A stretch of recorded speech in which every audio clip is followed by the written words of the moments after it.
यरूशलेम की सड़कें भीड़ से भरी हुई थीं। सैनिक जोर जोर से चिल्ला रहे थे, लोग हंगामा कर रहे थे, कोई गालियां दे रहा था, कोई पत्थर फेंक रहा था। बीच में एक आदमी कांटों का ताज पहने हुए भारी क्रूस अपनी पीठ पर उठाए चल रहा था। उस आदमी का नाम था यीशु। उसके माथे से खून बह रहा था, लेकिन उसके चेहरे पर गुस्सा नहीं था, वहां सिर्फ प्रेम था। लोग कह रहे थे, इसे सूली पर चढ़ा दो, पर यीशु ने कुछ और ही कहा, हे पिता, इन्हें क्षमा करना, क्योंकि ये नहीं जानते कि क्या कर रहे हैं। यीशु मसीह का जीवन बहुत ही अनोखा था। उन्होंने कभी किसी को चोट नहीं पहुंचाई, बल्कि उन्होंने बीमारों को ठीक किया, अंधों को आंखें दी, लंगड़ों को चलना सिखाया और यहां तक कि मरे हुए को भी जिंदा किया। उन्होंने लोगों को सिखाया, एक दूसरे से प्रेम करो, दुश्मनों को भी माफ करो। स्वर्ग का रास्ता प्रेम और विश्वास से खुलता है। लेकिन कुछ लोग उनके खिलाफ हो गए। धार्मिक नेता उनसे जलने लगे, क्योंकि भीड़ यीशु से प्यार करने लगी थी। उन्होंने षड्यंत्र किया और रोम के सैनिकों से मिलकर कहा, इस आदमी को सूली पर चढ़ाओ। यरूशलेम में एक शांत रात थी। चांद आसमान में था और चारों तरफ सन्नाटा फैला हुआ था। यीशु अपने 12 चेलों के साथ एक ऊपरी कमरे में बैठे थे। वहां उन्होंने सबके साथ भोजन किया, जिसे हम आज आखिरी भोज, लास्ट सपर कहते हैं। उस भोजन में यीशु ने रोटी तोड़ी और अपने चेलों से कहा, ये रोटी मेरा शरीर है, जो तुम्हारे लिए तोड़ा जाएगा। इसे याद करके खाते रहना। फिर उन्होंने प्याला उठाया और कहा, ये प्याला मेरा लहू है, जो तुम्हारे पापों की क्षमा के लिए बहाया जाएगा। चेले यह सब सुनकर चौंक गए। उन्हें समझ नहीं आ रहा था कि यीशु किस बात की ओर इशारा कर रहे हैं। लेकिन उसी टेबल पर एक और चेहरा था, यहूदा इस्करियोती। वह बाहर से तो शिष्य था, लेकिन अंदर से लालच और धोखे से भरा हुआ था। उसने पहले ही यह तय कर लिया था कि वह यीशु को कुछ सिक्कों के बदले सैनिकों को सौंप देगा। यीशु ने धीरे से कहा, तुम में से एक आज रात मुझे धोखा देगा। सारे चेले परेशान होकर एक दूसरे से पूछने लगे, क्या मैं हूं? क्या मैं हूं प्रभु? और फिर यहूदा चुपचाप वहां से निकल गया।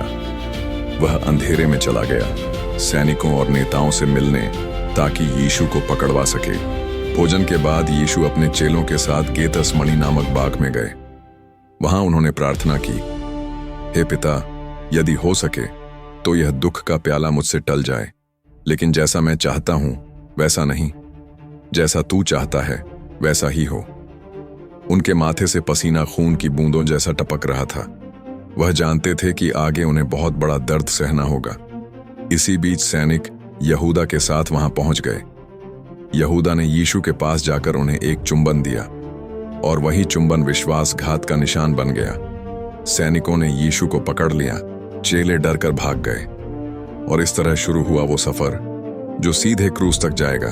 रात बीत गई थी। सुबह होते ही सैनिकों ने यीशु को बांधकर यहूदी धर्मगुरुओं के सामने पेश किया। ये वही लोग थे जो यीशु से जलते थे। उन्होंने झूठे गवाह बुलाए और कहा, इस आदमी ने खुद को परमेश्वर का पुत्र कहा है। यह हमारे धर्म के खिलाफ है, इसे मरना चाहिए। फिर वे यीशु को रोमी गवर्नर पिलातुस के पास ले गए। पिलातुस उस समय यरूशलेम का सबसे बड़ा अधिकारी था। उसी के पास यह अधिकार था कि किसी को मौत की सजा दे। पिलातुस ने यीशु से पूछा, क्या तुम यहूदियों के राजा हो? यीशु ने शांत स्वर में कहा, हाँ, मैं हूं, लेकिन मेरा राज्य इस दुनिया का नहीं है। पिलातुस हैरान रह गया। उसने भीड़ से कहा, मुझे इसमें कोई दोष नहीं मिलता, यह निर्दोष है। लेकिन भीड़ चिल्लाने लगी, इसे सूली दो, सूली दो। पिलातुस उलझ गया। उसकी पत्नी ने भी उसे कहा था, इस धर्मी आदमी को तकलीफ मत देना, मैंने आज रात इसके बारे में बुरा सपना देखा है। लेकिन भीड़ रुकने वाली नहीं थी। धार्मिक नेता लोगों को उकसा रहे थे कि वो और जोर से चिल्लाएं। फिर पिलातुस ने एक चाल चली। उस समय एक रीति थी कि त्योहार पर गवर्नर एक कैदी को छोड़ देता था। उसके सामने 2 नाम थे। एक था बरअब्बा, खूंखार अपराधी और डाकू। दूसरा था यीशु, जिसने किसी का बुरा नहीं किया था। पिलातुस ने लोगों से पूछा, तुम किसे छोड़ना चाहते हो, बरअब्बा या यीशु? भीड़ जोर जोर से चिल्लाने लगी, हमें बरअब्बा चाहिए। पिलातुस ने फिर पूछा, तो यीशु के साथ क्या करूं? भीड़ गूंज उठी, इसे सूली पर चढ़ा दो। पिलातुस डर गया कि कहीं दंगा ना हो जाए। उसने पानी मंगवाया, सबके सामने अपने हाथ धोए और कहा, मैं इस निर्दोष आदमी के खून का दोषी नहीं हूं, यह तुम्हारी जिम्मेदारी है। और फिर भीड़ खुशी से चिल्लाई। सैनिकों ने यीशु को पकड़ लिया और उन्हें क्रूस की सजा सुनाई गई। पिलातुस ने जब भीड़ की बात मान ली तो सैनिकों ने यीशु को अपने हवाले कर लिया। उन्होंने यीशु को मारना पीटना शुरू कर दिया। सैनिकों ने उनके सिर पर कांटों का ताज रखा, उनके गालों पर थप्पड़ मारे, लाठी से मारा और मजाक उड़ाया। देखो, यहूदियों का राजा। यीशु का शरीर खून से लथपथ हो गया था। उनकी पीठ पर कोड़े मारे गए थे। इतना दर्द था कि चलना भी मुश्किल था। फिर सैनिकों ने उनके कंधों पर एक भारी लकड़ी का क्रूस रखा और कहा, इसे उठाकर गोलगोथा पहाड़ी तक ले जाओ। यीशु धीरे धीरे उस क्रूस को खींचते हुए आगे बढ़े। हर कदम पर उनका शरीर कांप रहा था, उनका खून जमीन पर गिर रहा था। लोग इकट्ठा हो गए थे, कोई मजाक उड़ा रहा था, कोई गालियां दे रहा था, लेकिन कुछ औरतें थीं जो रो रही थीं। यीशु ने उन औरतों की ओर देखा और कहा, यरूशलेम की बेटियों, मेरे लिए मत रो, बल्कि अपने और अपने बच्चों के लिए रो। क्रूस इतना भारी था कि यीशु कई बार जमीन पर गिर पड़े। सैनिकों को डर था कि कहीं यीशु रास्ते में ही मर ना जाए, इसलिए उन्होंने भीड़ में से एक आदमी को पकड़ा। उसका नाम था शमौन कुरेनी। सैनिकों ने कहा, आगे बढ़ो, इसका क्रूस उठाओ। शमौन मजबूरी में क्रूस उठाने लगा और यीशु के साथ चल पड़ा। लेकिन उस दिन उसने समझा कि वह इतिहास के सबसे बड़े बोझ को उठा रहा है। भीड़ चिल्लाती रही, सैनिक धक्का देते रहे और यीशु थके हुए कदमों से उस पहाड़ी की ओर बढ़ते रहे जहां उन्हें सूली पर चढ़ाया जाना था। आखिरकार सैनिक यीशु को उस जगह ले आए जिसका नाम था गोलगोथा। गोलगोथा का मतलब है खोपड़ियों की जगह। वहीं अपराधियों को सूली पर चढ़ाया जाता था। सैनिकों ने जमीन पर बड़ा लकड़ी का क्रूस रखा। उन्होंने यीशु को जबरदस्ती उस पर लिटा दिया। उनके हाथों और पैरों पर बड़ी बड़ी लोहे की कीलें रखीं और भारी हथौड़े से ठोकने लगे। हर कील के साथ दर्द की चीख हवा में गूंज उठती थी। यीशु का शरीर कांप उठा, लेकिन उनके मुंह से गाली नहीं बल्कि दया निकली। उन्होंने आसमान की ओर देखा और कहा, हे पिता, इन्हें क्षमा करना, क्योंकि ये नहीं जानते कि ये क्या कर रहे हैं। सोचिए, उस पल जब लोग उन्हें चोट पहुंचा रहे थे, तब भी उन्होंने उनके लिए क्षमा मांगी। यही था उनका प्रेम। फिर सैनिकों ने क्रूस को उठाकर जमीन में गाड़ दिया। यीशु दो अपराधियों के बीच लटक रहे थे, एक दाएं और एक बाएं। भीड़ नीचे खड़ी होकर मजाक उड़ा रही थी। अगर तू परमेश्वर का पुत्र है तो नीचे उतर आ। धार्मिक नेता हंस रहे थे। दूसरों को बचाया, खुद को नहीं बचा सकता। लेकिन यीशु चुप थे। उनकी आंखों में दर्द भी था और प्रेम भी। सैनिकों ने उनके कपड़े बांट लिए, यहां तक कि किसे कौन सा हिस्सा मिलेगा, इसके लिए उन्होंने पासा भी फेंका।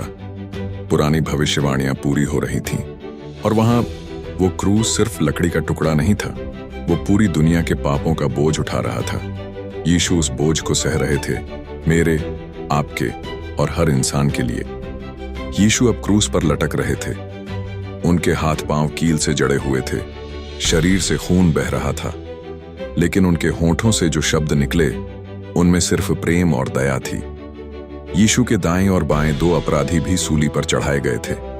एक डाकू हंसते हुए बोला, अगर तू सच में परमेश्वर का पुत्र है तो खुद को और हमें भी बचा ले। लेकिन दूसरा डाकू गंभीर था। उसने पहले डाकू को डांटा, तू भी उसी सजा में है और फिर भी डरता नहीं? हम अपने किए की सजा पा रहे हैं, लेकिन यह आदमी तो निर्दोष है।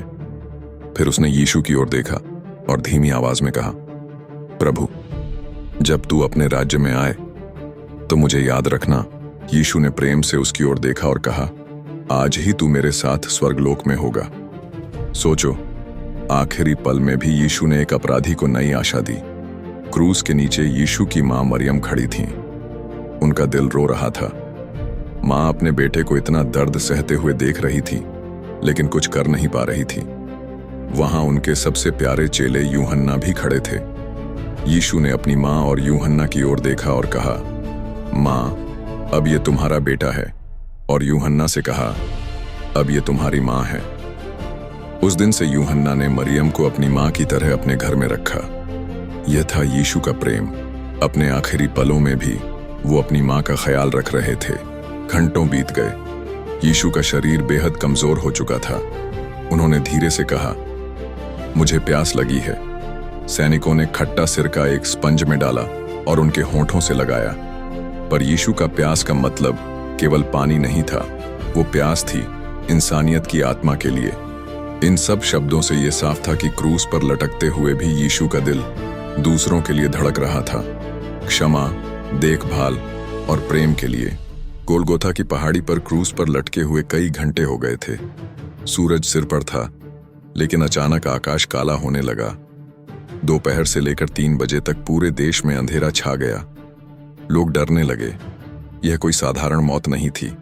यीशु का शरीर बहुत थक चुका था। उनकी सांसें भारी हो रही थीं, लेकिन उनके होंठों से ऐसे वचन निकले जो पूरी दुनिया के लिए अनमोल थे।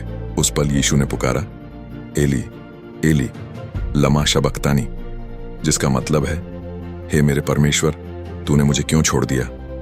ये वचन उनके गहरे दर्द को दिखाते हैं। वो सारी दुनिया के पाप अपने ऊपर उठा चुके थे। उस बोझ से उनका दिल टूट रहा था। कुछ देर बाद उन्होंने फिर कहा, पूरा हुआ। इसका मतलब था कि अब उनका मिशन पूरा हो गया है। उन्होंने वह सब सह लिया जो हमें क्षमा दिलाने के लिए जरूरी था। पाप की सजा उन्होंने खुद पर ले ली। आखिर में उन्होंने ऊंची आवाज में कहा, हे पिता, मैं अपनी आत्मा तेरे हाथों में सौंपता हूं। और यह कहते ही उन्होंने अपनी आखिरी सांस ली। जैसे ही यीशु ने प्राण छोड़े, धरती हिल गई। मंदिर का पर्दा ऊपर से नीचे तक फट गया। चट्टानें टूट पड़ी, कब्रें खुल गईं। एक रोमी सैनिक जो सब कुछ देख रहा था, डर से कांपते हुए बोला, निश्चय ही यह आदमी परमेश्वर का पुत्र था। उस दिन क्रूस पर सब बदल गया। दुनिया ने देखा कि सच्चा प्रेम क्या होता है। प्रेम जो दर्द सहकर भी क्षमा करता है। प्रेम जो दूसरों के लिए खुद को बलिदान कर देता है। दोस्तों, ये थी आज की कहानी, क्रूस पर प्रेम का हिस्सा। सोचिए, जब लोग पत्थर मार रहे थे, जब कीलें ठोंकी जा रही थीं, तब भी यीशु ने कहा, हे पिता, इन्हें क्षमा करना। यही है सच्चा प्रेम और यही है सच्ची क्षमा। अगर ये कहानी आपके दिल को छू गई हो तो इसे जरूर लाइक करें, अपने दोस्तों और परिवार के साथ शेयर करें और नीचे कमेंट में लिखकर बताइए कि इस कहानी से आपको क्या सीख मिली। और हाँ, हमारे चैनल को सब्सक्राइब करना मत भूलिएगा, ताकि जब अगला अध्याय आए तो सबसे पहले आपको मिले।